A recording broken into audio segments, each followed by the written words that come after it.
1வது வசனம். 2 சாமுவேல் 3ஆம் அதிகாரம் 1வது வசனத்தை நாம் வாசிக்க கேட்கலாம். சவுலின் குடும்பத்துக்கும் தாவீதின் குடும்பத்துக்கும் நெடுநாள் யுத்தம் நடந்தது. தாவீது வர வர பலத்தான். சவுலின் குடும்பத்தாரோ வர வர பலவீனப்பட்டு போனார்கள். அல்லேலூயா. சவுலின் குடும்பத்திற்கும் தாவீதின் குடும்பத்திற்கும் என்ன நடந்தது? நெடுநாளா யுத்தம் நடந்து கொண்டிருக்கிறது. சில குடும்பத்துக்கு ரொம்ப நாளா பிரச்சனை இருந்துக்கிட்டே இருக்கும்.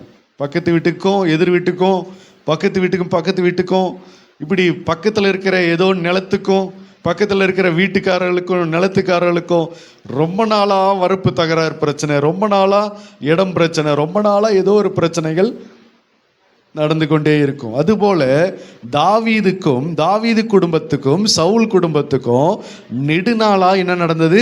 யுத்தம் நடந்தது. நெடுநாளா யுத்தம் நடக்கிறது.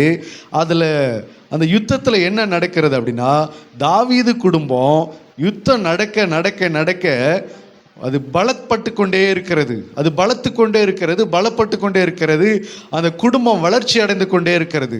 ஆனால் சவுலின் குடும்பம் வர வர என்ன செய்து பலவீனப்பட்டு கொண்டே இருக்கிறது. அல்லேலூயா. நாமளும் நம்முடைய வாழ்க்கையில் சாத்தானுக்கு நமக்கு என்ன நடக்கிறது? நெடுநாளா யுத்தம் நடந்து கொண்டிருக்கிறது. அப்போ நெடுநாளா யுத்தம் நடக்க இப்போ சவுல் குடும்பம் தான் எது? சாத்தான் குடும்பம்னு வச்சுங்க. தாவீது குடும்பம் தான் எது? நம்ம குடும்பம்னு வச்சுங்க. அப்போ தாவீது குடும்பத்துக்கும் சவுலின் குடும்பத்துக்கும் யுத்தம் நடந்தது போல சாத்தானுக்கும் நமக்கும் ரொம்ப நாளாக என்ன செய்யுது? யுத்தம் நடக்கிறது. அப்போ இந்த யுத்தத்தில் தாவீது குடும்பம் வர வர என்ன செய்யப்பட்டது? பலப்பட்டு கொண்டே இருந்தது. சவுலின் குடும்பம் பலவீனப்பட்டு கொண்டே இருந்தது. அப்போ சாத்தானுக்கும் நமக்கும் யுத்தம் நடக்கிறது என்று சொன்னால் யார் பலவீனப்பட்டு போனோம்? நம்முடைய வாழ்க்கையில் சாத்தானும் அவனுடைய தந்திரமும் அவனுடைய திட்டங்களும் அவனுடைய செய்கைகளும் எல்லாம் வர வர வர வர என்ன செய்யணும்? பலவீனப்பட்டுக்கிட்டே இருக்கணும். நாமும் வர வர வர என்ன செய்யணும்? பலப்பட்டு கொண்டே இருக்கணும். கிருபையினாலும் சத்தியத்தினாலும் ஜெபத்தினாலும் வேத வசனத்தினாலும் ஆவியினாலும் பரிசுத்தத்தினாலும் நீதியினாலும் கர்த்தருடைய ஆவியின் கனிகளாலும் இப்படி நாளுக்கு நாள் என்ன செய்யணும்? பலப்பட்டு கொண்டே இருக்க வேண்டும். அதற்காக தான் நமக்கும் சாத்தானுக்கு நெடுநாளா என்ன செய்யுது? யுத்தம் நடந்து கொண்டிருக்கிறது.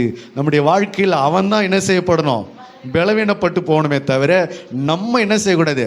பலவீனப்பட்டு போகக்கூடாது. இன்றைக்கி நிறைய நேரங்களில் நம்ம தான் என்ன செஞ்சிடறோம்? பலவீனப்பட்டு போயிடுறோம். யாரு கூட எதிர்த்து நிற்க முடியாமல், சாத்தானோடு கூட எதிர்த்து நிற்க முடியாமல், சாத்தானோடு கூட சண்டை போட முடியாமல், சாத்தானுடைய தந்திரங்களை ஜெயிக்க முடியாமல் நாம் தான் இன்றைக்கி பலவீனப்பட்டு போகிறோம். ஆனால் நம்ம கையில் தான் என்ன இருக்கிறது? ஆவியின் பட்டயம் இருக்கிறது, சத்தியம் என்னும் கச்சை இருக்கிறது, இரட்சணியம் என்னும் தலைச்சீராக இருக்கிறது, நீதியும் பட்டயம் இருக்கிறது. இப்படி எல்லா சர்வாயுத வர்க்கமும் நம்ம கையில் தான் இருக்கிறது. அப்படி எல்லாவற்றையும் நம்ம வைத்து கொண்டோம் நாம் தான் என்ன செய்கிறோம்? பலவீனப்பட்டு போகிறோம். அப்படி பலவீனப்படுவதற்காக தேவன் நம்மளை அழைத்தார், அபிஷேகம் பண்ணினார். அதற்காக இல்லை. கர்த்தர் நம்மை நாளுக்கு நாள் என்ன செய்யணும்? உள்ளான மனுஷனானது நாளுக்கு நாள் புதிதாக்கப்படவும் பலனடையவும், பலத்தின் மேல் பலனடைந்து சீயோனை காணவும் தான் கர்த்தர் நம்மளை என்ன பண்ணாரு? அழைத்து அபிஷேகம் பண்ணி நம்மளை சரிப்படுத்தி வைத்திருக்கிறார், சுத்திகரித்து வைத்திருக்கிறார். அல்லேலூயா. அப்போ தாவீது குடும்பத்துக்கும் சவுலின் குடும்பத்துக்கும் நெடுநாளா யுத்தம் நடந்தது. அந்த யுத்தத்தில் தாவீது வர வர வர ஒரே நாள் இல்லை, வர வர என்ன செய்யப்பட்டான்? பலப்பட்டான். அல்லேலூயா. சாத்தானுக்கு நமக்கு நடக்கிற போர் முகத்தில் யுத்தத்தில் நம்ம எல்லாரும் ஒரே நாளில் பலப்பற்ற முடியாது. நாளுக்கு நாள் என்ன செய்யப்பட வேண்டியதாக இருக்குது? அவனை ஜெயிக்க வேண்டியதாக இருக்கிறது. ஒவ்வொரு நாளும் ஜெயிக்க வேண்டியதாக இருக்கிறது. நீதிமான் 7 தரம் விழுந்தாலும் திரும்பவும் என்ன செய்ய வேண்டும்? எழுந்திருக்க வேண்டும். எழுந்து அவனை ஜெயிக்க வேண்டும். அப்போ பல முறை நமக்கு நாளுக்கு நாள் சாத்தான் நம்மிடத்தில் அவன் யுத்தத்தை செய்தாலும், அவன் தந்திரங்களை நம்மிடத்தில் கொண்டு வந்தாலும், அவன் நம்மளை மடங்கடிக்க வேண்டும் என்ற திட்டங்களை உபாய தந்திரங்களை ஏற்படுத்தினாலும் நாளுக்கு நாள் நாம தான் என்ன செய்யணும்? பலப்பட்டு கொண்டே இருக்க வேண்டும். அல்லேலூயா. சரி, இது குடும்பத்தை, தாவீதின் குடும்பத்துக்கும் சவுலின் குடும்பத்துக்கு நெடுநாளாய் யுத்தம் நடந்தது. அந்த யுத்தத்தில் தாவீதின் குடும்பம் என்ன செய்யப்பட்டது? வர வர நாளுக்கு நாள் வர வர பலப்பட்டு கொண்டு இருந்தது. சவுலின் குடும்பம் பலவீனப்பட்டு கொண்டே இருந்தது. பலவீனப்படுத்துகிறது ஒரு பிசாசினுடைய ஆவி. பலவீனப்படுத்துறது எது? ஒரு பிசாசினுடைய ஆவி. ஒரு பிசாசினுடைய ஆவி, அது பலவீனப்படுத்துகிற ஒரு ஆவி. அந்த ஆவி எப்படி ஒரு குடும்பத்தை பலவீனப்படுத்துது? ஒரு குடும்பம் பலவீனப்பட்டு போகுதுன்னா என்ன அர்த்தம்? நேற்று தினத்தில் பார்த்தது போல குடும்பத்தில் பொருளாதாரங்கள் அழிக்கப்படும், பண தேவைகள் அது நஷ்டப்படும், வருமானம் நஷ்டப்படும். அல்லேலூயா.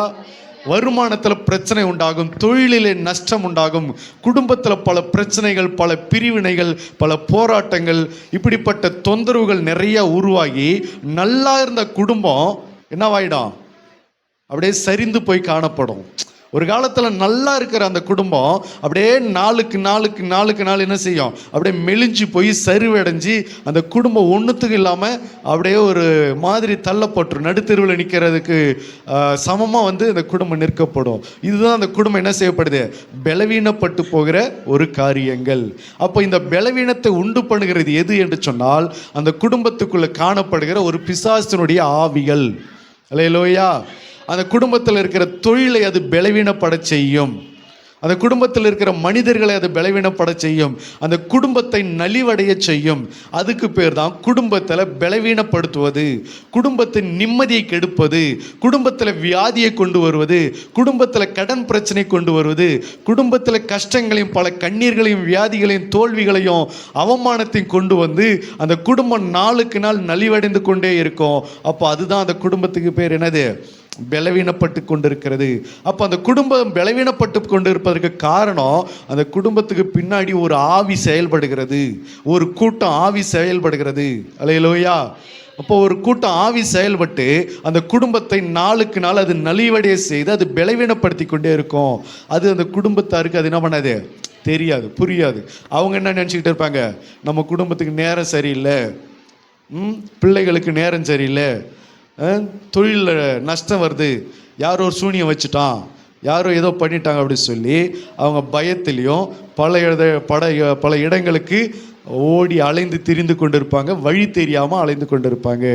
ஆனால் இதுக்கு எல்லாவற்றிற்கும் காரணம் குடும்பத்தை பலவீனப்படுத்துகிறது, அந்த குடும்பத்துக்கு பின்னாடி ஒரு ஆவி செயல்பட்டு கொண்டிருக்கிறது என்பதை நாம் அறிந்து கொள்ள வேண்டும். அல்லேலூயா. சரி, ஏன் அந்த ஆவி குடும்பத்துக்கு பின்னாடி இருந்து எதற்காக அந்த குடும்பத்தை பலவீனப்படுத்துகிறது? எப்படி அந்த ஆவி செயல்படுகிறது அப்படின்னா, அந்த குடும்பத்தில் உள்ள தலைவர்களோ அந்த குடும்பத்தில் உள்ள தலைவியோ அவங்க மனம் திரும்பாத பட்சத்தில் இந்த ஆவி என்ன செய்யணும்னா உள்ள நுழையும். ஒரு குடும்பம் யார் தலைமையில் நடக்குது? யார் தலைமையில் நடக்குது? தலைவர் தலைமையில் நடக்கிறது. அந்த குடும்பத்தின் தலைவரோ தலைவியோ அந்த குடும்பத்தினுடைய முக்கியமானவர்களுடைய தலைமையில் அந்த குடும்பம் நடந்து கொண்டிருக்கும். அப்போ அவங்க பொறுப்பு தான் அந்த குடும்பம். அல்லேலூயா. ஆகினால அவர்கள் என்ன செய்வாங்கன்னா, கர்த்தரை தேடாமல் போகிறதுனால, கர்த்தரிடத்தில் மனம் திரும்பாமல் போகிறபடினால அங்கே என்ன நடக்குன்னா, இவர்கள் பாவத்தின் நிமித்தம், இவருடைய அக்கிரமத்தின் நிமித்தம் இந்த ஆவி உள்ள நுழைஞ்சி அந்த குடும்பத்தை பலவீனப்படுத்தி கொண்டே இருக்கும். அது நாளுக்கு நாள் இவர்களை கொண்டே, வசனம் சொல்லுதில்ல, புத்தியுள்ள ஸ்திரீ தன் கைகளினால் என்ன செய்கிறாங்க? தன் வீட்டை கட்டுகிறாங்க. புத்தியுள்ள ஸ்திரீ, நான் சொன்னது புத்தியுள்ள ஸ்திரீ தன் கைகளினால தன் வீட்டை என்ன செய்கிறாங்க? கட்டுகிறாங்க. புத்தி இல்லாத ஸ்திரீயோ அவங்க கையினாலவே அவங்க வீட்டை என்ன செய்கிறாங்க? அந்த குடும்பத்தை இடித்து போடுறாங்க. அப்போ இந்த பலவீனப்படுத்துகிற இந்த ஆவி யாரை கொண்டு குடும்பத்தை பலவீனப்படுத்துகிறதுனா, புத்தி இல்லாத மனைவி, புத்தி இல்லாத தலைவி, புத்தி இல்லாத தலைவன், புத்தி இல்லாத மனம் திரும்பாத தலைவன், இவர்களை கொண்டே அந்த குடும்பத்தை அது இடித்து போடும். இவர்களை கொண்டே அந்த குடும்பத்தின் பொருளாதாரத்தை நஷ்டப்படுத்தும், வருமானத்தை நஷ்டப்படும், தேவையில்லாமல் வீண் காரியங்களுக்கு அது செலவழிக்க அது இவர்களை தூண்டும்.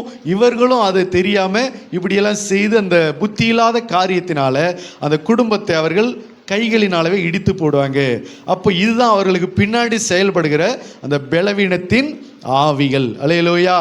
அப்போ ஒரு குடும்பத்தை இந்த பலவீனப்படுத்துகிற ஆவி ஒரு குடும்பத்தை எப்படி பலவீனப்படுத்துகிறது? அந்த குடும்பத்தின் தலைவரோ தலைவியோ மனம் திரும்பாத பட்சத்தில் அந்த குடும்பத்தை அவங்களை கொண்டே என்ன செய்யும்? பலவீனப்படுத்திக்கிட்டே இருக்கும். இவங்க என்ன சொல்லுவாங்கன்னா, யாரோ பக்கத்து வீட்டுக்காரங்க வந்து சூனியம் வச்சுட்டாங்க, அவங்க சொந்தக்காரங்க யாரோ செய்வினை பண்ணிட்டாங்க, அதனால தான் என் குடும்பம் இப்படி ஆயிடுச்சு. அப்படிலாம் கிடையாது. எத்தனை பேர் சூனியம் வச்சாலும் குடும்பத்தின் தலைவனும் தலைவியும் கர்த்தருக்குள்ள சரியா இருந்துட்டாங்கன்னு சொன்னா அவர்களுக்கு எத்தனை பேர் சூனியம் செய்வினை செஞ்சாலும் அது அவங்களை என்ன செய்யாது? பாதிக்கவே பாதிக்காது. அல்லேலூயா. இன்னும் சொல்ல போனா இந்த விஷயம் சூனியம் செய்யறவனுக்கே தெரியும். இந்த விஷயம் சூனியம் செய்கிறவனுக்கே தெரியும். செய்வினை செய்கிறாங்கல்ல, அவங்களுக்கே இந்த விஷயம் தெரியும். அவங்க தன்னுடைய வாழ்க்கையில் அவங்க கரெக்டாக நீதியாக நடக்கிறாங்கன்னா இவங்க செய்கிற சூனியம் அவங்களுக்கு என்ன பண்ணாது? பலிக்காதுன்றது அது அவங்களுக்கே தெரியும். யாரோ ஒருத்தவங்க தப்பு பண்ண போய் தான், அவங்க பாவத்தை செய்ய போய், அக்கிரமத்தை செய்ய போய் தான் இவர்கள் செய்கிற சூனியம் அவங்களுக்கு அது பலிக்கவும் நிறைவேறவும் ஆரம்பிக்கும். ஒரு குடும்பத்தின் தலைவனோ தலைவியோ சரியாக இருக்க ஆரம்பிச்சிட்டாங்கன்னா அவர்கள் குடும்பத்துக்கு அது என்ன செய்யாது? ஒன்றும் பலிக்க போவது கிடையாது. அப்போ இந்த பலவீனப்படுத்துகிற ஆவி எதை கொண்டு உள்ளே நுழைந்தது? இந்த தலைவனும் இந்த தலைவியும் புத்தி இல்லாமல் வாழ்க்கை நடத்தும் போது, கர்த்தருக்கு கீழ்ப்படியாமல் வாழும்போது, கர்த்தரை கோபமும் எரிச்சலும் மூட்டி வாழும்போது இவர்களை கொண்டே அந்த குடும்பம் என்ன செய்யப்படும்? பலவீனப்படுத்தி கொண்டிருக்கும். அல்லேலூயா, அல்லேலூயா. அதை தான் பிரசங்கி 9:18 அவர் சொல்றாரு பாருங்க, வாசிக்கலாம். பிரசங்கி 9:18 மைக்கில் வாசிங்க. யுத்த ஆயுதங்களை பார்க்கிலும் ஞானமே நல்லது, ஞானமே நல்லது. பாவியான ஒருவன் மிகுந்த நன்மையை கெடுப்பான். மிகுந்த நன்மை என்ன செய்வான்? கெடுப்பான். ஒரு குடும்பத்தில் இருக்கிற பாவியான ஒருவன், ஒரு குடும்பத்தில் இருக்கிற பாவியான ஒருவள் அந்த குடும்பத்தின் மிகுந்த நன்மைகளை என்ன செய்வாங்க? கெடுத்து போடுவாங்க. அவர்களை கொண்டுதான் இந்த பலவீனப்படுத்துகிற ஆவி குடும்பத்தை என்ன செய்கிறது? பலவீனம் அடைய செய்கிறது. அல்லேலூயா. அப்போ குடும்பம் ஏன் பலவீனப்படுது? பலவீனப்படுகிறது எதற்காக?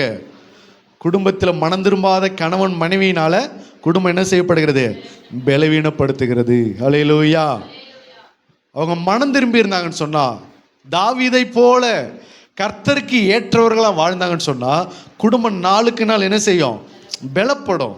சவுலை போல கர்த்தருக்கு கீழ்ப்படியாமல் கர்த்தருக்கு முரட்டாட்டம் பண்ணி வாழ்வாங்க என்று சொன்னால், கர்த்தருடைய பார்வைக்கு பொல்லாப்பானதை செய்து வாழ்வாங்க என்று சொன்னால் அவர்களை கொண்டே குடும்பம் என்ன செய்யப்படும்?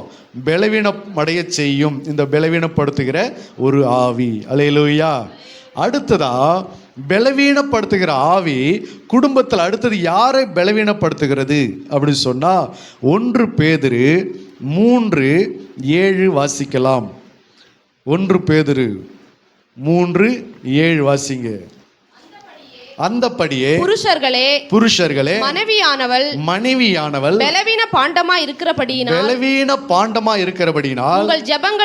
உங்கள் ஜெபங்களுக்கு தடை வராதபடிக்கு நீங்கள் விவேகத்தோடு அவர்களுடனே வாழ்ந்து உங்களுடனே கூட அவர்களும் நித்திய ஜீவன்களாகிய கிருபையை சுதந்தரித்துக் கொள்ளுகிறவர்களானபடியினால் அவர்களுக்கு செய்ய வேண்டிய கனத்தை செய்யுங்கள். மேலும் நீங்கள் எல்லாரும் போதும். அல்லேலூயா. இங்கே வசனம் என்ன சொல்லப்படுகிறதுனா, உங்கள் மனைவியானவள் என்னவா இருக்கிறாங்களா? பலவீன பாண்டமா இருக்கிறபடினால நீங்கள் அவங்க கூட எப்படி வாழணும்னு சொல்றாரு. வாசிங்க. எப்படி? அந்த லைன் மட்டும் கரெக்டா வாசிங்க. நீங்கள் விவேகத்தோடு அவர்களுடனே வாழ்ந்து உங்கள்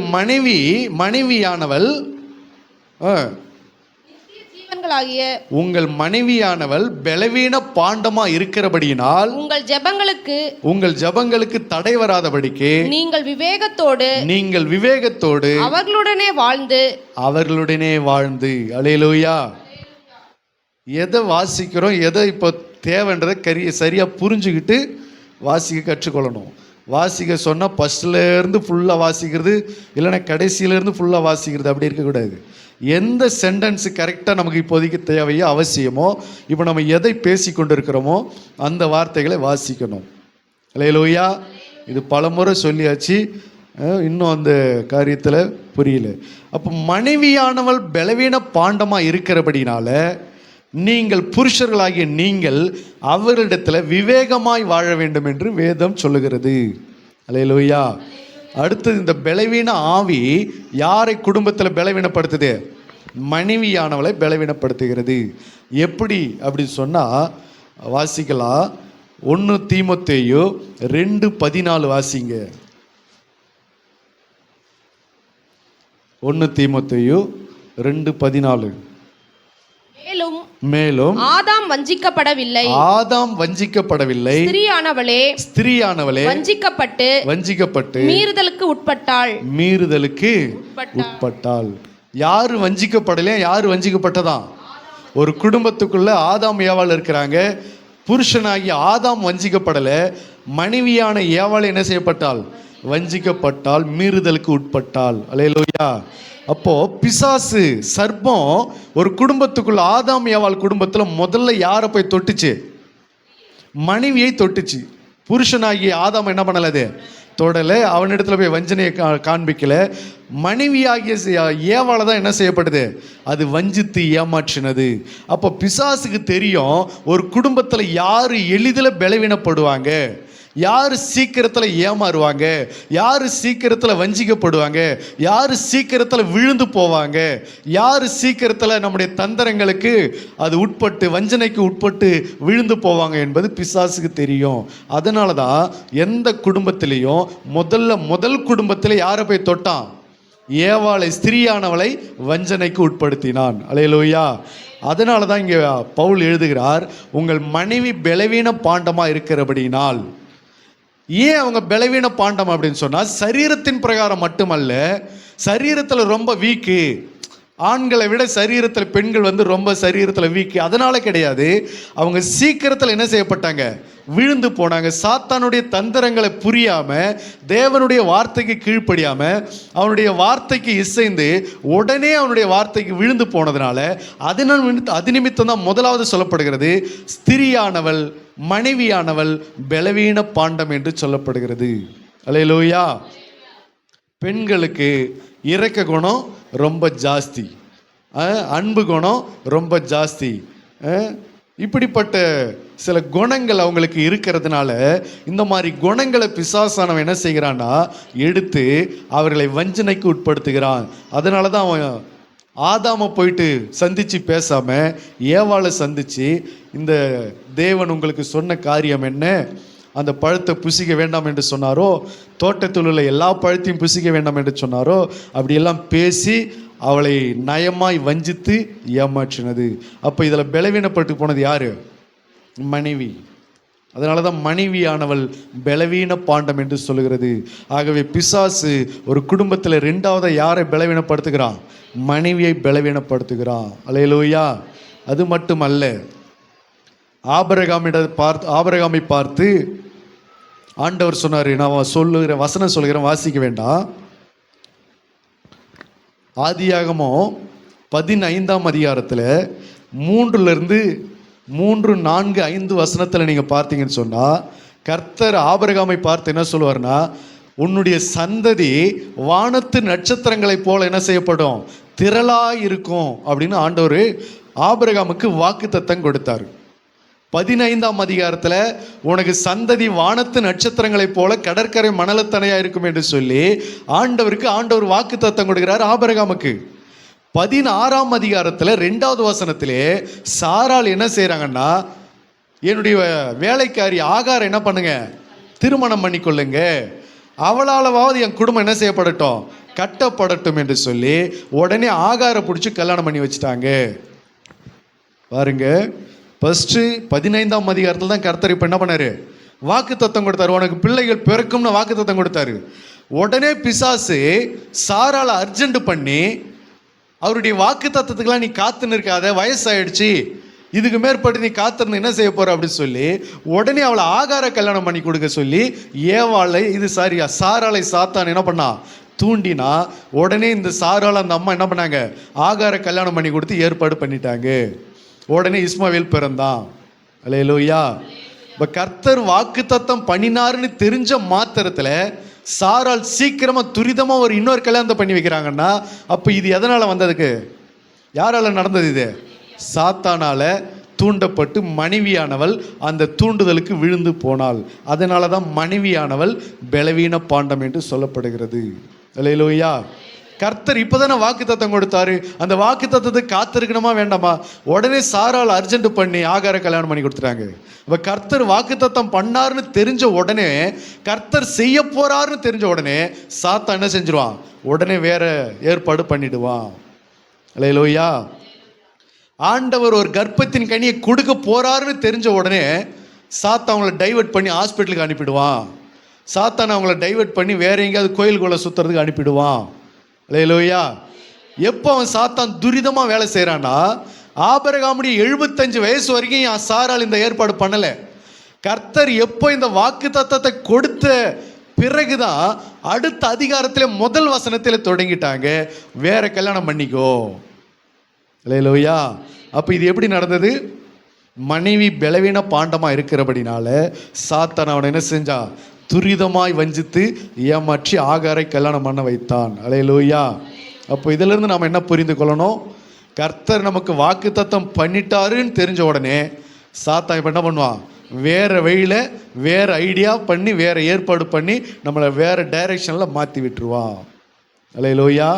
கர்த்தருக்காக காத்திருக்கிற பிள்ளைகளுக்கு இது நடக்கும்.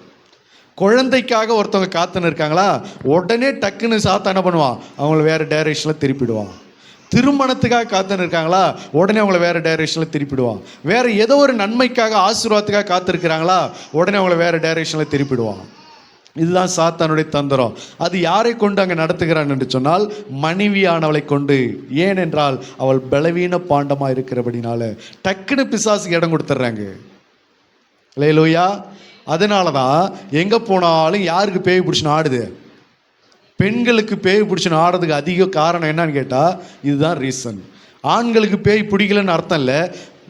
கணவன்மார்களுக்கும் ஆண்களுக்கும் நிறைய பிசாசுகள் பிடித்து அலைகழிப்பது உண்டு. அதில் அதிகமாக நம்ம மெஜாரிட்டியாக பார்க்கறது என்ன? எங்கே போனாலும் பெண்கள் தான் என்ன செய்கிறாங்க? அதிகமாக ஆடுறாங்க.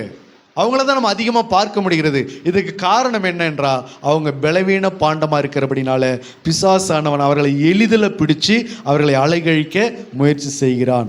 அதனால தான் டக்குன்னு அவங்களுக்குள்ள சாமி வர்றது, டக்குன்னு அவங்களுக்குள்ள பேய் ஆடுறது, டக்குன்னு அவங்க இப்படி வீழ்ந்து அலைகழிக்கப்படுகிறதுக்கு காரணம் அதுதான். அல்லேலூயா. ஆகினால் அது மட்டுமல்ல, யோபு 2ஆம் அதிகாரத்தில் 9வது வசனத்தில் நீங்கள் கவனிச்சு பாருங்க. அங்கே என்ன சொல்றாங்க பாருங்க. யோபு 2:9.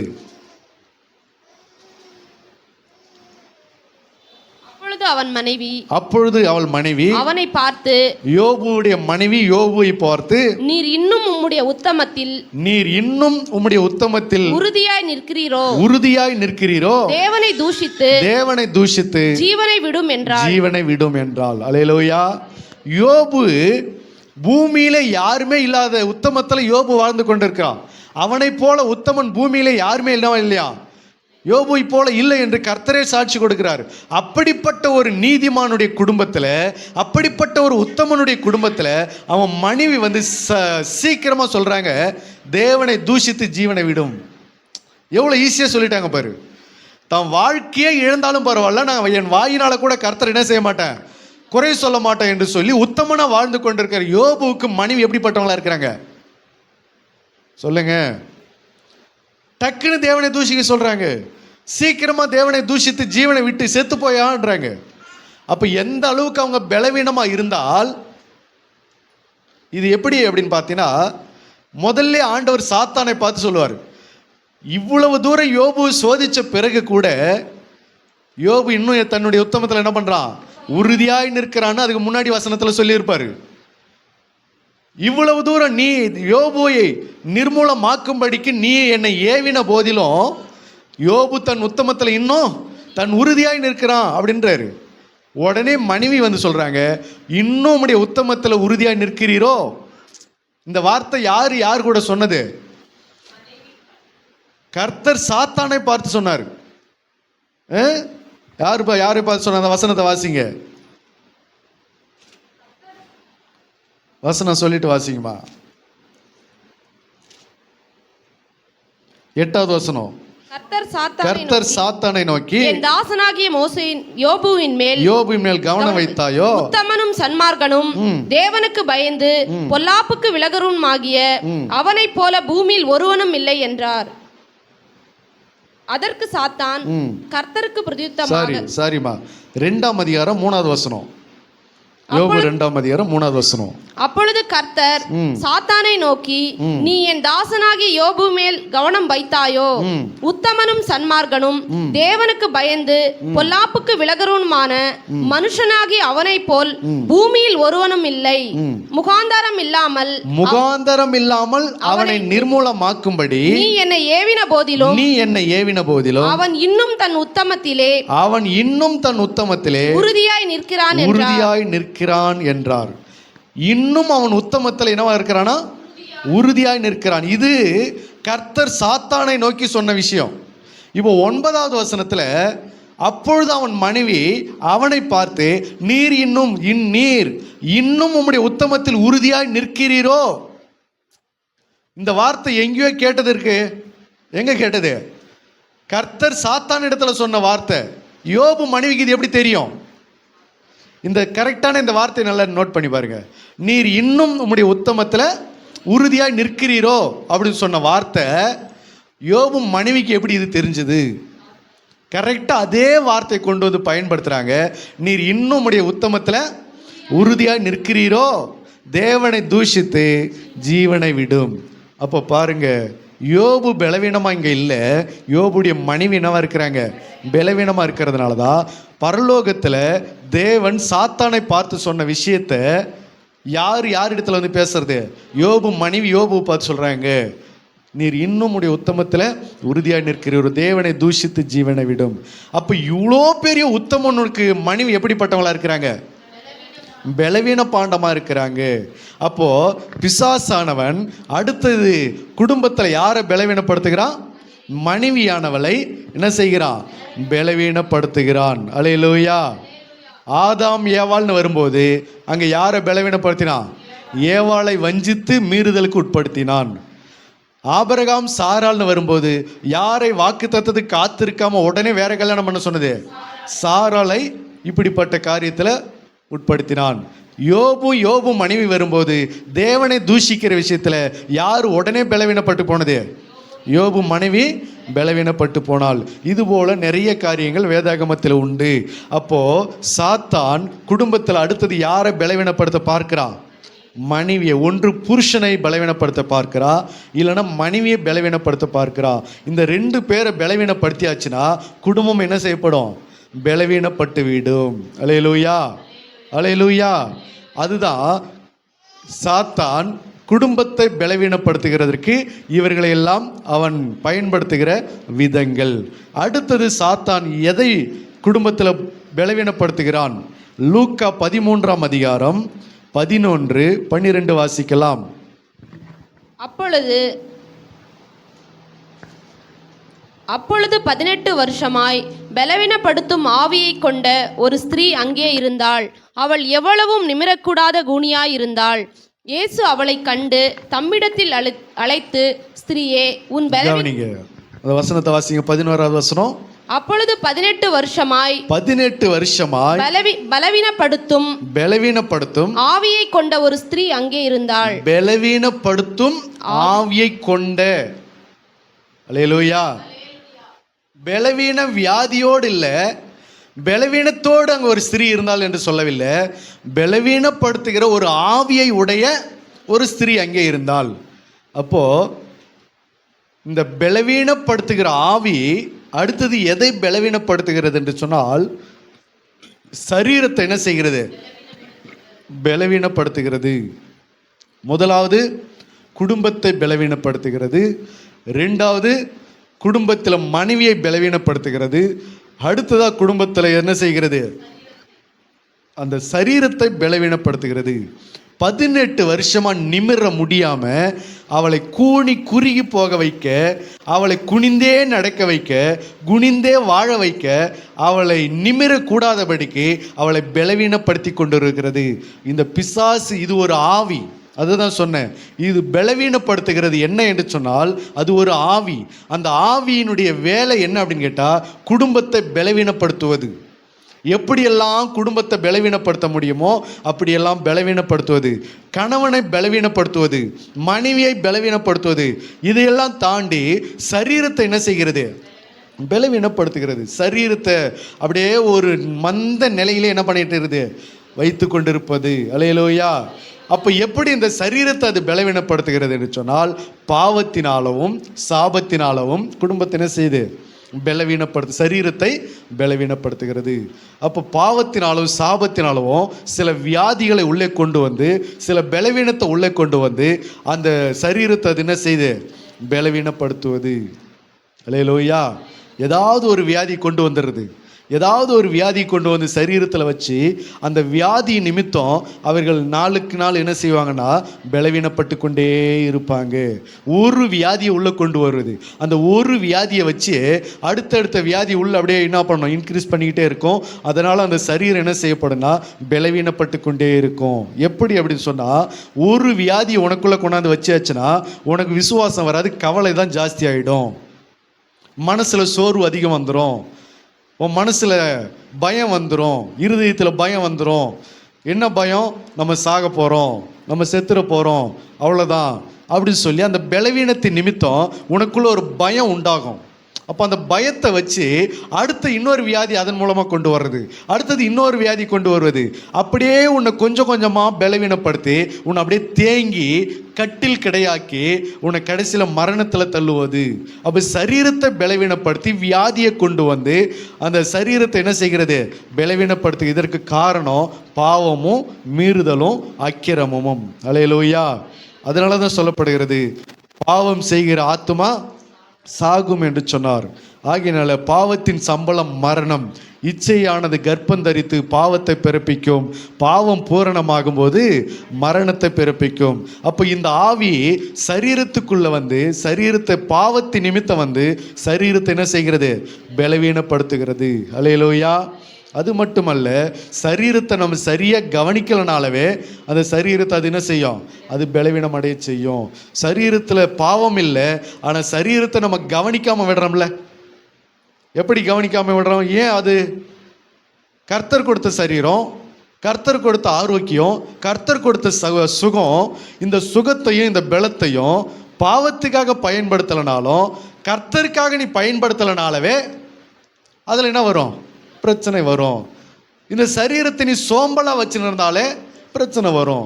இந்த சரீரத்தை வேற காரியத்துக்கு பயன்படுத்தினாலே பிரச்சனை வரும். அப்போ சரீரத்தை பலவீனப்படுத்துவதற்கு பல காரணங்கள் உண்டு. அதில் பாவம் மட்டும் கிடையாது, பல காரணங்கள் உண்டு. ஆகவே தான் சரீரத்தையும் நம்ம சரியாக கவனித்து கொள்ள வேண்டும். அல்லேலூயா. கர்த்தர் கொடுத்த சரீரமாச்சு.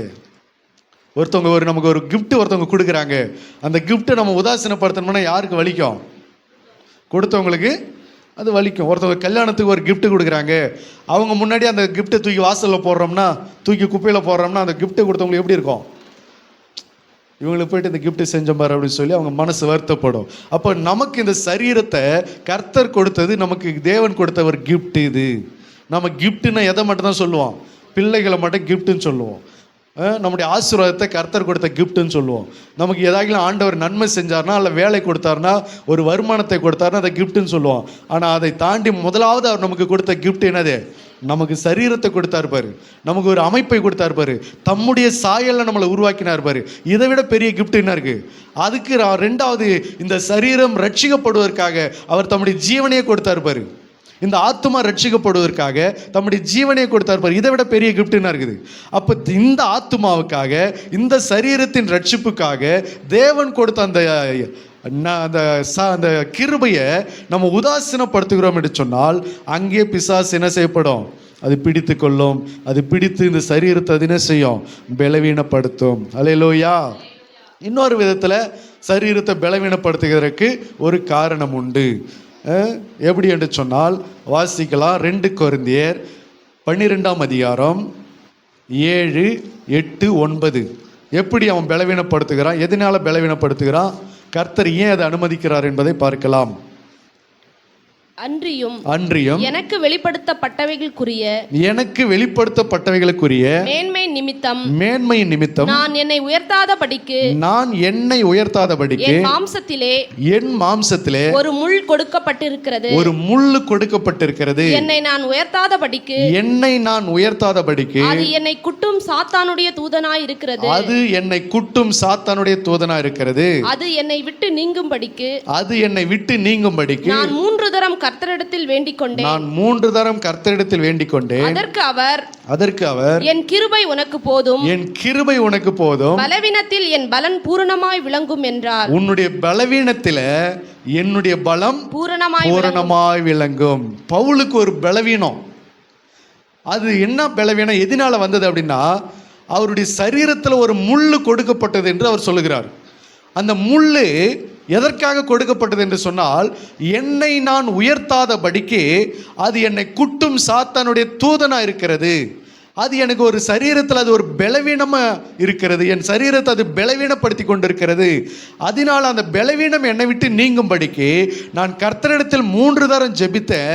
அவர் என்ன சொன்னார்னா, உன் பலவீனத்தில் என் பலம் பூரணமாய் விளங்கும், என் கிருபை உனக்கு போதும், உன்னுடைய பலவீனத்தில் என் பலம் என்ன செய்யும், பூரணமாய் விளங்கும். அப்போ சரீரத்தில் பவுலுக்கு ஒரு பலவீனம் இருக்கிறது. அது என்ன பலவீனம் என்று சொன்னால், அவர் சொல்றாரு, என்னை நான் உயர்த்தாதபடிக்கு எனக்கு ஒரு முள்ளு சரீரத்தில் கொடுக்கப்பட்டிருக்கிறது. அந்த முள்ளு எனக்கு என்னவா இருக்குது, பலவீனமாக இருக்கிறது. அது என் சரீரத்தை என்ன செய்து பலவீனப்படுத்துகிறது. அது என்னை குட்டும் சாத்தானுடைய தூதனா இருக்கிறது. அப்போ பவுலு தன்னை உயர்த்தாதபடிக்கு அவருக்கு ஒரு பலவீனம், அவருக்கு ஒரு முள் இருக்கிறது. எங்க இருக்கிறது, சரீரத்துக்குள்ள இருக்கிறது. சரீரத்துக்குள்ள இருந்து சரீரத்தை அது பலவீனப்படுத்தி கொண்டிருக்கிறது. அதுக்கு பேர் அவர் என்ன சொல்றாருன்னா, அது சாத்தானுடைய தூதன். ஏற்கனவே நம்ம என்ன பார்த்தோம், இந்த பலவீனப்படுத்துகிறது எது, அது ஒரு சாத்தானுடைய ஆவி. அது குடும்பத்தை பலவீனப்படுத்துகிறது, அது மனைவியை பலவீனப்படுத்துகிறது, அது புருஷனை பலவீனப்படுத்துகிறது, அடுத்தது அது சரீரத்தை பலவீனப்படுத்துகிறது. அது 18 வருஷ கூனி என்ன செய்யப்படுது, பலவீனப்படுத்தினது. இங்க பவுலும் சொல்கிறார், அது சாத்தானுடைய தூதன், அது என் சரீரத்தை பலவீனப்படுத்துகிறது. காரணம், என்னை நான் உயர்த்தாதபடிக்கு அது என்னை குட்டும் சாத்தானுடைய தூதனா இருக்கிறது. அப்போ நம்மளை நாம் உயர்த்தாதபடிக்கு ஒரு முள்ளு பவுலுக்கு என்ன பண்ணப்படுகிறது, பவுலுக்கு சரீரத்தில் கொடுக்கப்பட்டது. அப்போ நம்ம எல்லாருக்குமே நம்மளை நாம் உயர்த்தாதபடிக்கு பவுலுக்கு சரீரத்தில் முள் இருந்தது. நமக்கு முள் எங்கே இருக்கும், சில பேருக்கு குடும்பத்தில் இருக்கும், சில பேருக்கு குடும்பத்தில் பிள்ளைகள்கிட்ட முள்ளாக இருக்கும், பிள்ளைகள் முள்ளாக இருப்பாங்க. இவர்கள் தன்னை உயர்த்தாதபடிக்கு முள் எங்கே இருக்கும், பிள்ளைகளாக இருப்பாங்க. எப்படிப்பட்ட பிள்ளைகள், அடங்காத பிள்ளைகளாக இருப்பாங்க, அவமானத்தை உண்டாக்குகிற பிள்ளைகளாக இருப்பாங்க, அங்கவீனமுள்ள பிள்ளைகளாக இருப்பாங்க. சில பிள்ளைகள் எப்படி பிறப்பாங்கன்னா அங்கவீனமாக பிறந்துடுவாங்க சில குடும்பத்தில் தாய் தகப்பனுக்கு. இதுக்கு காரணம் என்னன்னு கேட்டால், இவர்கள் தன்னை உயர்த்தாதபடிக்கு, இவர்கள் தன்னை பெருமை பாராட்டாதபடிக்கு, இவர்கள் வீரியம் பேசி வீராப்பு பேசி கர்த்தருக்கு முன்பாக தன்னை மேட்டிமேடையாதபடிக்கு அவர்களுக்கு ஒரு முள்ளு, அவர்கள் பிள்ளைகள் அங்கவீனமாக பிறந்திருப்பாங்க. அதை இவங்க பார்க்கும் போதெல்லாம் இவங்க என்ன பண்ண முடியாது, தன்னால வீராப்பு பேச முடியாது, வீம்பு பேச முடியாது, மேட்டிமை அடைய முடியாது. அந்த பிள்ளைகள் அங்கவீனமாக குறைபாடோடு பிறந்திருக்கிற அந்த பிள்ளையை பார்க்கும் போதெல்லாம் இவங்களுக்கு மனசு என்ன செய்யும், கொஞ்சம் கூனி குறுகி போகும். இவங்க எங்கே போனாலும் பெருமை பேச இடமில்லை. ஹல்லேலூயா. அது மட்டுமல்ல, சில குடும்பத்தில் பிள்ளைகளை திருமணம் பண்ணி கொடுத்துருப்பாங்க. திருமணம் பண்ணி கொடுத்த இடத்துல அந்த பிள்ளைகள் ஒழுங்காக வாழாது. அடிக்கடி அங்கே பிரச்சனை வந்துக்கிட்டே இருக்கும், அடிக்கடி அங்கே போராட்டம் வந்துக்கிட்டே இருக்கும். இவங்க தன்னை கொஞ்சம் உயர்த்துற நேரத்தில் அங்கேருந்து ஃபோன் கால் வரும், குடும்பத்தில் பிரச்சனைன்னு சொல்லி. ஹல்லேலூயா. புரியுதுங்களா உங்களுக்கு? எப்போ தாய் தகப்பன் கொஞ்சம் தன்னை உயர்த்துறாங்களோ, கர்த்தருக்கு விரோதமாக வீம்பு பாராட்டுறாங்களோ, கர்த்தருக்கு விரோதமாக வீம்பு பாராட்டுறதுன்னா கர்த்தர் பேரை சொல்லி இல்லை, கர்த்தருடைய பார்வைக்கு அவங்க விரோதமாக இருந்தாலே, அவங்க அந்நிய தெய்வத்தை வணங்கினாலும் கூட, அவர்கள் விக்கிரக ஆராதனைக்குள்ளே இருந்தாலும் கூட, கர்த்தரை அறியாத ஜனங்கள் குடும்பமாக இருந்தாலும் கூட, கர்த்தருக்கு விரோதமாக அவங்களுடைய வாழ்க்கை காணப்படும் என்று சொன்னால், அவர்கள் தன்னை உயர்த்தி கொண்டு பெருமை பாராட்டி வீம்பாடு வாழ்ந்து கொண்டிருக்கிறாங்க என்று சொன்னால், அல்லது இல்லாதவர்களை அற்பமாக எண்ணி அவர்களை மட்டம் தட்டி பேசுகிறாங்க அப்படின்னு சொன்னால், இதுதான் கர்த்தருக்கு முன்பாக தன்னை உயர்த்தி கொண்டிருக்கிறாங்கன்னு அர்த்தம். அல்லேலூயா. அப்போ இப்படிப்பட்ட பெருமை அவர்களுக்குள்ள வரும்போது அவர்கள் தன்னை உயர்த்தாதபடிக்கு அவங்க பிள்ளைகளுக்கு ஒரு பிரச்சனை அங்கே உண்டாகும். கல்யாணம் பண்ணி கொடுத்த இடத்துல அடிக்கடி என்ன பண்ணோம், வீட்டுக்கு சண்டை போட்டுக்கிட்டு வரும், அடிக்கடி பிரச்சனை என்று சொல்லி ஃபோன் கால் வரும், அடிக்கடி அங்கே ஓட வேண்டியதாக இருக்கும், பஞ்சாயத்து பண்ண வேண்டியதாக இருக்கும். இப்போ காரணம், பெற்றோர்கள் தன்னை உயர்த்தாதபடிக்கு பிள்ளைகள் அடங்காத பிள்ளைகளாக இருப்பாங்க, அங்கவீனமுள்ள பிள்ளைகளாக இருப்பாங்க, சரியாக வாழாத பிள்ளைகளாக இருப்பாங்க, அடிக்கடி இவங்களுக்கு தொந்தரவு கொடுக்குற பிள்ளைகளாக இருப்பாங்க. அது நிமித்தம் இவங்க தன்னை என்ன செய்ய முடியாது, உயர்த்த முடியாது. இதுதான் அவர்களுக்கு கொடுக்கப்பட்ட முள்ளு. பவுல் சொல்கிறாரு, எனக்கு கொடுக்கப்பட்ட முள்ளு அது என் சரீரத்தில் இருக்கிறது. சிலருக்கு முள் எங்கே இருக்கும், பிள்ளைகள் கிட்ட இருக்கும். சிலருக்கு முள் புருஷங்கிட்ட இருக்கும். சிலருக்கு முள் மனைவி கிட்ட இருக்கும். எப்போல்லாம் புருஷன் தன்னை இப்படி உயர்த்துறாரோ அப்போ மனைவி முள்ளு மாதிரி அப்படி குத்தும். அப்போ என்ன ஆகிடுவார், அப்படி டவுன் ஆகிடுவார். புருஷன் டவுன் ஆகிடுவார். மனைவிக்கு அடிக்கடி பலவீனம் வரும், மனைவிக்கு அடிக்கடி பிரச்சனை வரும், மனைவிக்கு வியாதி வரும். அது நிமித்தம் அப்படியே டவுன் ஆகிடுவார். அல்லேலூயா. எப்போ மனைவி தன்னை உயர்த்துறாங்களோ அடுத்தது புருஷங்கிட்ட அது முள்ளாக இருந்து குத்தும். அப்போ மனைவி அங்கே வேணவங்க என்ன செய்ய முடியாது, தன்னை உயர்த்த முடியாது, தேவனுக்கு விரோதமாக வாழ முடியாது, அப்படியே கூனி குறுகி போவாங்க. அப்போல்லாம் இந்த புருஷன் அசிங்கப்படுத்திக்கிட்டு, புருஷன் பிரச்சனை பண்ணிக்கிட்டு, புருஷன் பலவிதமான காரியத்தை குடும்பத்தில் நாசத்தையும் மோசத்தையும் செஞ்சு கொண்டு இருக்கும்போது மனைவியானவள் தன்னை உயர்த்தாதபடிக்கு அந்த முள்ளு, புருஷனுக்குள்ளே இருக்கிற அந்த முள்ளு இவர்களை குத்த ஆரம்பிக்கும். அல்லேலூயா, அல்லேலூயா. ஆகினால இப்படிப்பட்ட முள்ளு ஒவ்வொருத்தருக்குள்ளும் பவுலுக்குள்ள சொல்றாரு, முள்ளு என் சரீரத்துக்குள்ள இருக்கிறது. ஒரு சிலருக்கு முள்ளு மனைவியா இருக்கும், ஒரு சில குடும்பத்தில் முள்ளு புருஷனா இருக்கும், ஒரு சில குடும்பத்தில் முள்ளு பிள்ளைகளா இருக்கும். அல்லேலூயா. ஒரு சில குடும்பத்தில் ஏதோ ஒருத்தவங்களுக்கு வியாதியா இருக்கும். இவர்கள் தன்னை உயர்த்தும் போதெல்லாம் வியாதி வந்துடும், இவர்கள் தன்னை உயர்த்தும் போதெல்லாம் பிரச்சனை வரும். ஆகவே இது பலவீனப்படுத்துகிற ஒரு ஆவி. ஆண்டவர் சொல்றாரு, உன் பலவீனத்திலே என் பலம் பூரணமாய் விளங்கும். ஆனாலும் அது பலவீனப்படுத்துகிற ஒரு சாத்தானுடைய தூதன் என்று பவுல் சொல்லுகிறார். அல்லேலூயா. அது மட்டுமல்ல, அடுத்தது எதை பலவீனப்படுத்துகிறது இந்த ஆவி அப்படி சொன்னா வாசிக்கலாம். ரோமர் 14:1-2 வாசிங்க. விசுவாசத்தில் பலவீனம் உள்ளவர்கள், விசுவாசத்தில் பலவீனம் உள்ளவர்கள் சேர்த்து கொள்ளுங்கள், விசுவாசத்தில் பலவீனம் உள்ளவர்களை சேர்த்து கொள்ளுங்கள். அல்லேலூயா. அடுத்தது இந்த ஆவி யாரை பலவீனப்படுத்துகிறதுனா, எதை பலவீனப்படுத்துகிறது, விசுவாசத்தை பலவீனப்படுத்துகிறது. ஒரு விசுவாசியினுடைய விசுவாசத்தை அது என்ன செய்து பலவீனப்படுத்துகிறது. ஒரு கர்த்தருடைய பிள்ளைகளுடைய விசுவாசத்தை அது பலவீனப்படுத்துகிறது. ஃபர்ஸ்ட் எதை பலவீனப்படுத்துச்சு, குடும்பத்தை. ரெண்டாவது எதை பலவீனப்படுத்துது, மனைவியை. மூன்றாவது எதை பலவீனப்படுத்துது, சரீரத்தை. நான்காவது எதை பலவீனப்படுத்துது, விசுவாசத்தை. நமக்கு ஒரு விசுவாசம் இருக்குல்ல, இந்த விசுவாசத்தை அது என்ன செய்யும், பலவீனப்பட செய்யும்.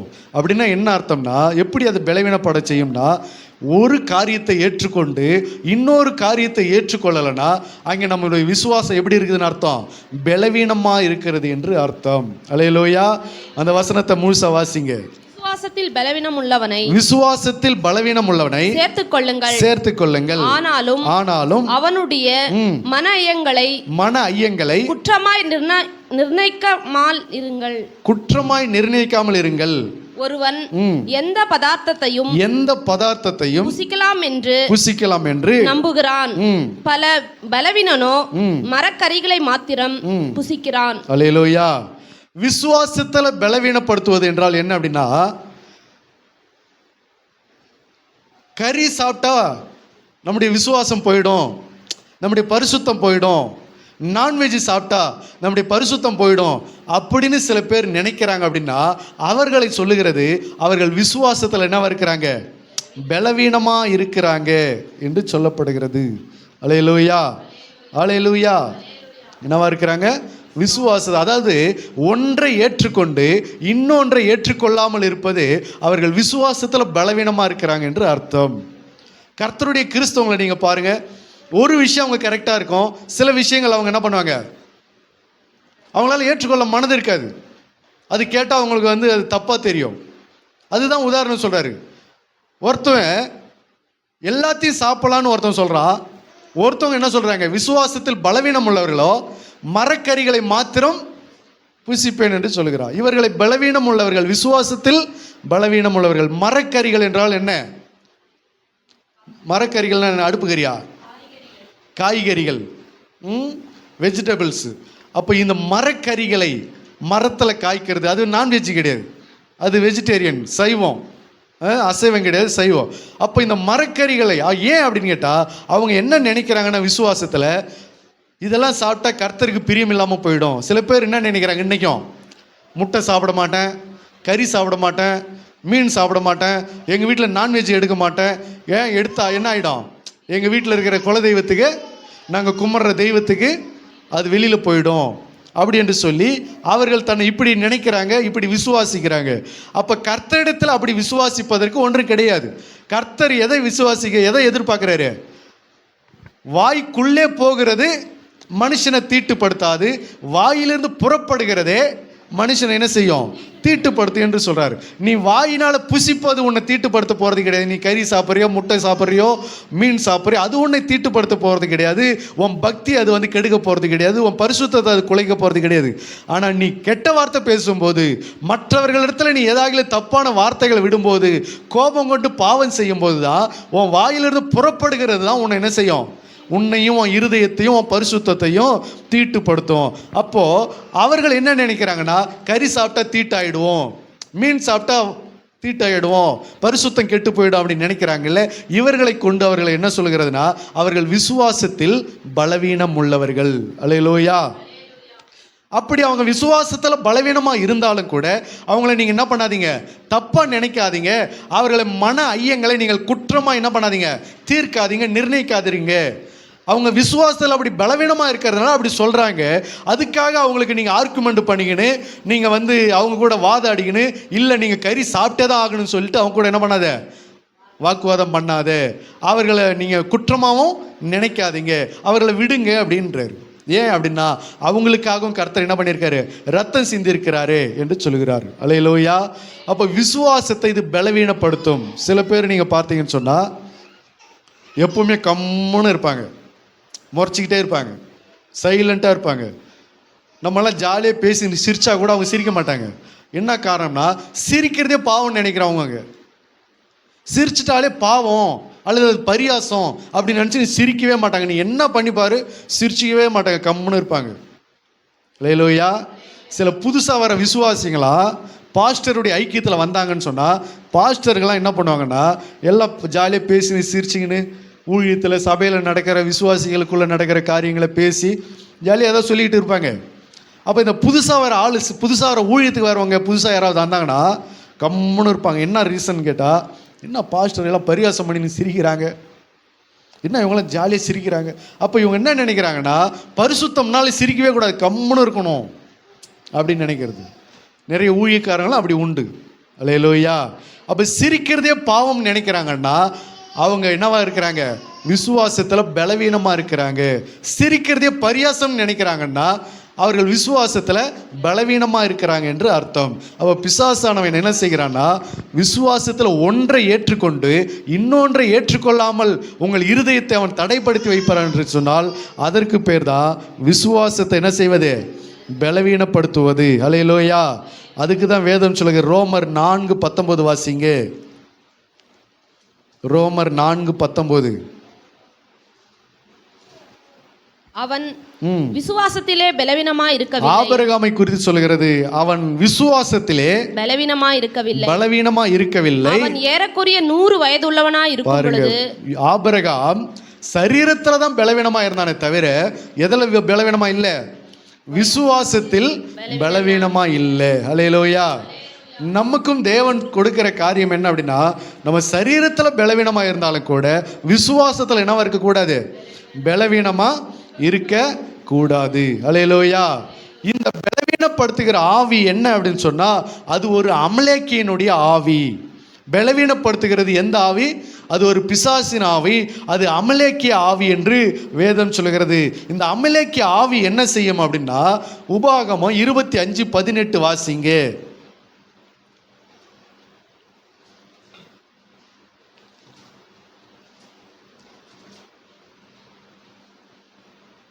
உபாகமம் 25:18.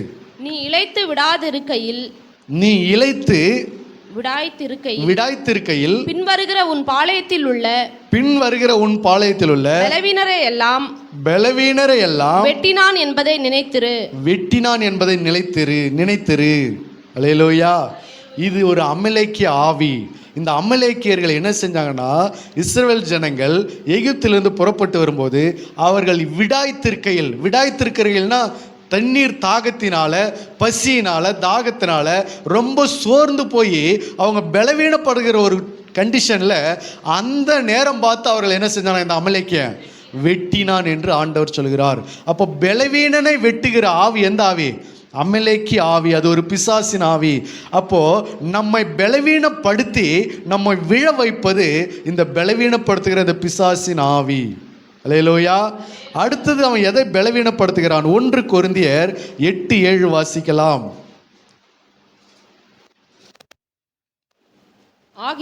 ஆகிலும் இந்த அறிவு எல்லாரிடத்திலும் இல்லையே. சிலர் இன்றைய வரைக்கும் விக்கிரகத்தை ஒரு பொருள் என்று எண்ணி விக்கிரகத்துக்கு படைக்கப்பட்டதை புசிக்கிறார்கள். அவர்களுடைய மனசாட்சி பலவீனமாய் இருப்பதால் அவர்களுடைய மனசாட்சி என்னவா இருக்கிறதா?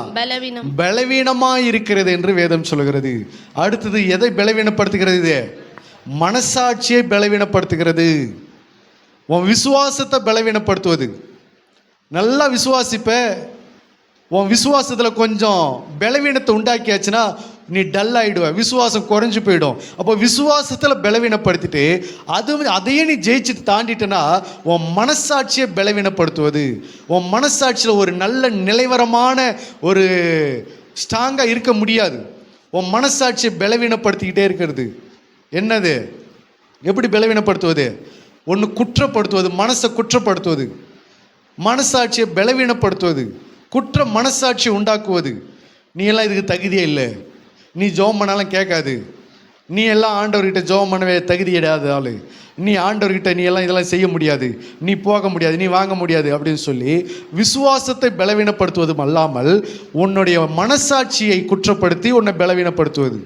எப்படின்னு சொன்னால், உன்னுடைய கடந்த காலத்தை மறுபடியும் எதையெல்லாம் நீ அறிக்கையிட்டு விட்டுட்டியோ அதை மறுபடியும் கொண்டு வந்து இன்னும் உன் பாவம் மன்னிக்கப்படலை அப்படி என்று சொல்லி அதை மறுபடியும் கொண்டு வந்து உன் முன்னாடி நிறுத்தி உன் மனசாட்சி என்ன பண்ணுவது? பலவீனப்படுத்துவது. அல்லேலூயா. எந்த பாவத்தை நீ அறிக்கையிட்டையோ அந்த பாவம் கர்த்தர் தம்முடைய முதுகுக்கு பின்னாக என்ன பண்ணிட்டாரு? எரிந்துட்டாரு. அதை அவர் மறுபடியும் அவர் தோண்டி எடுக்கிறது கிடையாது. ஆனால் நீ அறிக்கையிடாத சில பாவங்கள் இருக்குது பாரு, அதைத்தான் நீ என்ன செய்ய வேண்டியதாக இருக்கும்? அறிக்கை செய்து விட்டு விட வேண்டியதாக இருக்கும். ஆனால் சாத்தானோ அவனுடைய தந்திரங்கள் என்ன அப்படின்னு கேட்டால், நீ அறிக்கை செய்து விட்டுவிட்ட பாவத்தையே மறுபடியும் இன்னும் உன் பாவம் மன்னிக்கப்படலை. சில விசுவாசிகளுக்கு நம்ம சொல்லுவோம், பாவம் மன்னிக்கப்பட்டாச்சு, மறுபடியும் கர்த்தர் இடத்துல அதை நீங்கள் சொல்லாதீங்க, கர்த்தர் அதை மன்னிச்சிட்டாரு. இல்லை, இன்னும் என் பாவம் மன்னிக்கப்படலை. கர்த்தர் என் பாவத்தை மன்னிச்சிருந்தாருன்னா என்னை சுகமாக்கி இருப்பாரு, கர்த்தர் என் பாவத்தை மன்னிச்சிருந்தாருன்னா என்னை சரி பண்ணிட்டு இருப்பாரு. அப்போ இன்னும் என் பாவம் மன்னிக்கப்படலை தானே. இப்போ மனசாட்சி அவன் பலவீனப்படுத்துகிறான். நம்ம பல சத்தியத்தை எடுத்து சொல்கிறோம், பல சாட்சிகளை எடுத்து சொல்கிறோம். இயேசு கிறிஸ்துவின் ரத்தம் சகல பாவங்களை நீக்கி என்ன பண்ணுது? சுத்திகரிக்கிறது. நீ எப்போ கர்த்தரிடத்தில் பாவ மன்னிப்பு கேட்டையோ அப்போவே உன் பாவத்தை வெகுவாய் மன்னிக்கிறவர், சீக்கிரமாய் மனம் இறங்குகிறவர். இப்படிப்பட்ட நிறைய வசனங்களை நம்ம அவங்களுக்கு எடுத்து சொன்னாலும் கூட, இல்லை என் பாவத்தை இன்னும் மன்னிக்கப்படலை, இல்லைன்னா எனக்கு ஏன் இந்த பிரச்சனை, இன்னும் என் பாவத்தை மன்னிக்கப்பட. அப்போ பிசாசு உன் மனசாட்சி என்ன பண்ணியிருக்கிறான்? பலவீனப்படுத்தி வச்சிருக்கிறான். உனக்கெல்லாம் மன்னிப்பே கிடையாது, நீ செஞ்ச பாவத்துக்கெல்லாம் மன்னிப்பே கிடையாது, சான்ஸே கிடையாது. கர்த்தரே மன்னிக்க மாட்டார் இந்த பாவத்தை எல்லாம். நீ செஞ்ச பாவம் சாதாரண பாவம் கிடையாது, இதெல்லாம் யாரையும் மன்னிக்க மாட்டாங்க, கர்த்தரே மன்னிக்க முடியாத பாவம் அப்படி என்று சொல்லி உன் மனசாட்சியை பலவீனப்படுத்தி கொண்டிருப்பது, அது மனசாட்சியை பலவீனப்படுத்துகிற ஒரு ஆவி. அல்லேலூயா. 1 கொரிந்தியர் 8ஆம் அதிகாரத்தில் 10, 12, 11, 12 வாசிக்கலாம். அப்படி இல்லை என்று சொன்னால் மனசாட்சியில் துணிகரத்தை உண்டாக்குவது. ஒன்று மனசாட்சியை பலவீனத்தைப்படுத்துவது, இன்னொன்று மனசாட்சியை துணிகரப்படுத்துவது. ஆகவே தான் இங்கே சொல்கிறார் 8ஆம் அதிகாரத்தில் 1 கொரிந்தியர் 8 10, 11, 12 வாசிங்க. எப்படி எனில் அறிவுள்ளவனாகிய உன்னை விக்கிரக கோவிலிலே பந்தியிருக்க ஒருவன் கண்டால் பலவீனனாய் இருக்கிற அவனுடைய மனசாட்சி விக்கிரகங்களுக்கு படைக்கப்பட்டவைகளை புசிப்பதற்கு துணிவு கொள்ளும் அல்லவா. அதாவது என்ன சொல்றாரு அப்படின்னா, மனசாட்சி பலவீனப்பட்டவங்க என்ன நினைக்கிறாங்கன்னா, முதல் விஷயத்தை சொல்றாரு. மனசாட்சி பலவீனப்பட்டவங்க, விக்கிரகம் என்பது ஒரு பொருள் தானே, விக்கிரகம் என்பது ஒரு கல்லோ சிலையோ ஒரு தங்கமோ வெள்ளியோ பொண்ணோ தானே, அது ஒன்றும் தப்பு கிடையாது அப்படி என்று சொல்லி விக்கிரகத்தை இப்படி நியாயப்படுத்தி அதற்கு முன் வைத்து படைக்கிறவர்களை புசிக்கிறார்கள். இவர்கள் மனசாட்சியில் பலவீனப்பட்டவர்கள் என்று பவுல் சொல்கிறார். அப்போ இவர்கள் துணிகரத்தை உண்டாக்குகிறவர்கள். அதை பார்க்கிற புதுசாக வர விசுவாசியும், அவங்களே புசிக்கிறாங்க, அப்போ நம்மளும் புசிக்கிறது தப்பு இல்லை பொழுதுன்னு சொல்லி, இப்போ உதாரணத்துக்கு ஒரு விக்கிர கோவிலில் ஒரு சேவல் ஒன்று விட்டுக்கிறாங்கன்னு வச்சுங்களேன், அதை ஒரு பாஸ்டரோ ஒரு விசுவாசியோ இது ஒன்றும் தப்பு கிடையாதுன்னு சொல்லி அந்த சேவலை பிடிச்சி அடித்து ஆக்கி சாப்பிட்றாங்க அப்படின்னா, அப்போ புதுசாக ஒரு விசுவாசி பார்க்குறாங்க, ஐயோ இதெல்லாம் தப்பு தானே, கோவிலுக்கு விட்ட சேவலை நம்ம எப்படி சாப்பிட்றது அப்படின்னு நினைக்கிற போது இவங்க என்னன்னு சொல்கிறாங்க, அதெல்லாம் தப்பு கிடையாது, விக்கிரகம் என்ன அது ஒரு பொருள் தான், அது நமக்கு ஒரு பெரிய பாதிப்பில் ஏற்படுத்த போகிறது கிடையாது அப்படி என்று சொல்லி அதை இவங்க செய்யும்போது புதுசாக பார்க்கிறவர்களும் அதை என்ன செய்கிறாங்க, புசிக்கிறதுக்கு அவருடைய மனசாட்சி துணிவு கொள்ளும் அல்லவா. அப்போ ஒன்று துணிகரமாக இருப்பது, இன்னொன்று துணிகரத்தை மற்றவர்களுக்கும் உண்டாக்குவது. பலவீனமாக இருக்கிறவருடைய மனசாட்சியில் துணிகரத்தை உண்டாக்குவது.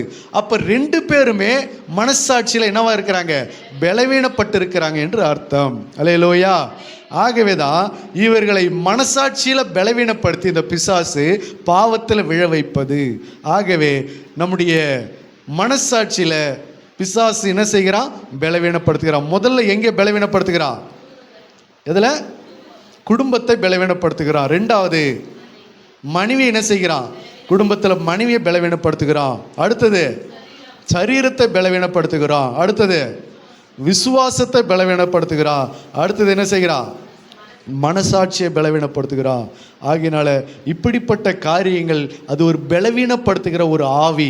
ஆண்டவரோ அந்த பலவீனப்படுத்துகிற ஆவியை துரத்தி விட்டு அந்த 18 வருஷ கூனியை நிமிர்ந்து நடக்க வைத்தால், அப்போ நம்மையும் தேவன், நம்முடைய கர்த்தராகிய இயேசு கிறிஸ்து நம்முடைய பலவீனத்தின் ஆவியை துரத்தி விட்டு நம்மையும் கர்த்தர் தலை நிமிரச் செய்வார். ஆண்டவர் சொல்கிறார், உன்னுடைய பலவீனத்தில் என்னுடைய பலம் பூரணமாய் விளங்கும். அவர் நமக்கு பயமுள்ள ஆவியை கொடாமல் பலமும் அன்பும் தெளிந்த புத்தியும் உள்ள ஆவியை கொடுத்திருக்கிறபடினால, இப்படிப்பட்ட வாக்கு தத்தங்கள் நமக்கு உண்டாயிருக்கிறபடினால நாம் அறிக்கையிட வேண்டியது என்ன, என்னை பலப்படுத்துகிற கிறிஸ்து இயேசுவினாலே எல்லாவற்றையும் செய்ய எனக்கே பலன் உண்டாயிருக்கிறது என்று சொல்லி அந்த பலவீனப்படுத்துகிற ஆவியை நாம் துரத்த வேண்டுமே தவிர நாமளும் அதுவும் கூட சேர்ந்து என்ன பண்ணக்கூடாது, பலவீனப்பட்டு போகக்கூடாது. நாளுக்கு நாள் பலவீனப்பட்டு போகக்கூடாது. நாம் பலப்பட்டு பலத்தின் மேல் பலனடைந்து சியோனை காண்பதற்காக அழைக்கப்பட்டவர்கள். பலத்தின் மேல் பலனடையோம். கர்த்தர் நம்மை ஆசீர்வதிப்பாராக. ஆமென். அல்லேலூயா.